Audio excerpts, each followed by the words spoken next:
Hi hello friends, welcome back to Shankar cricket update friends. ముందుగా IPL నుంచి చాలా updates వచ్చాయి ఫ్రెండ్స్.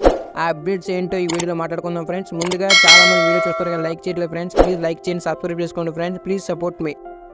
ఐపీఎల్ 2025 మెగా ఆక్షన్కి సన్ రైజ్ హైదరాబాద్ ఆ ముగ్గురు ప్లేయర్సే కావాలి అంటుంది. ఆ ముగ్గురు ప్లేయర్స్ ఎవరు? ఫుల్ డీటెయిల్స్తో ఈరోజు వీడియోని మాట్లాడుకుందాం ఫ్రెండ్స్. ముందుగా మన ఛానల్ని కొత్తగా చూసినట్టయితే సబ్స్క్రైబ్ చేసుకోండి, పక్కన బెల్ ఐకాన్ ఆన్ చేసుకోండి. ఎస్ఆర్హెచ్ ఫ్యాన్స్ వీడియో తప్పకుండా లైక్ చేయండి ఫ్రెండ్స్. ముందుగా వీడియోలోకి వెళ్ళిపోదామా friends. Sun rise Hyderabad target చేస్తున్న ఫస్ట్ ప్లేయర్ ఎవరు అంటే మార్కస్ స్టోయినిస్.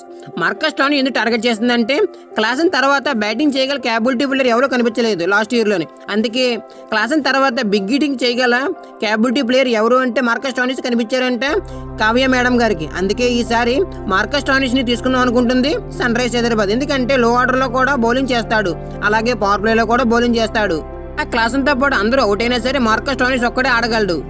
అందుకే ఈసారి మార్కస్ స్టోయినిస్ తీసుకుందాం అనుకుంటుంది సన్ రైజ్ హైదరాబాద్. అలాగే నెంబర్ 2 ఎవరు అంటే కృణాల్ పాండ్యా. కృణాల్ పాండ్యా అయితే మనకి లో ఆర్డర్లోని స్పిన్ బౌలింగ్ వేస్తాడు, అలాగే పవర్ ప్లేలో కూడా బౌలింగ్ చేస్తాడు.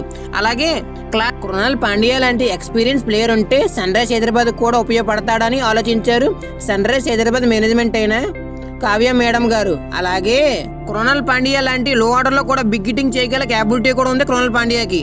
అలాగే లో ఆర్డర్ లో కూడా బ్యాటింగ్ డెప్త్ ఉంటుంది, అలాగే కృణాల్ పాండ్యాకి బిగ్ హిట్టింగ్ చేయగల క్యాబిలిటీ కూడా ఉన్నది. నెంబర్ 3 టార్గెట్ చేసే ప్లేయర్ ఎవరు అంటే మోస్ట్ సీనియర్ ఆల్రౌండర్ అయిన అశ్విన్ తీసుకుందాం అనుకుంటుంది. ఎందుకంటే అశ్విన్ కూడా లో ఆర్డర్లో వచ్చి బిగ్ హిట్టింగ్ చేయగల క్యాబిలిటీ కూడా అశ్విన్ కూడా ఉంది. అలాగే పవర్ ప్లేలో కానీ డెత్ ఓవర్స్లో కానీ బౌలింగ్ కూడా చేస్తాడు అశ్విన్. అశ్విన్ లాంటి మంచి సీనియర్ ప్లేయర్ ఎస్ఆర్హెచ్లో ఉంటే మనకు కూడా ఉపయోగపడతాడని సన్ రైజ్ హైదరాబాద్ తీసుకుందాం అనుకుంటుంది అశ్విన్. అలాగే Klaasen, Marcus Stoinis, Krunal Pandya వీళ్ళందరూ అవుట్ అయినా సరే అశ్విన్ ఒక్కడే ఆడగలడు మ్యాచ్ మొత్తాన్ని. సీనియర్ ఆల్రౌండర్ ఉంటే మనకు కూడా ఉపయోగపడతాడని సన్ రైజ్ హైదరాబాద్ మేనేజ్మెంట్ అయిన కావ్య మేడం గారు ఈ నిర్ణయం తీసుకున్నట్టు సమాచారం కూడా వస్తుంది.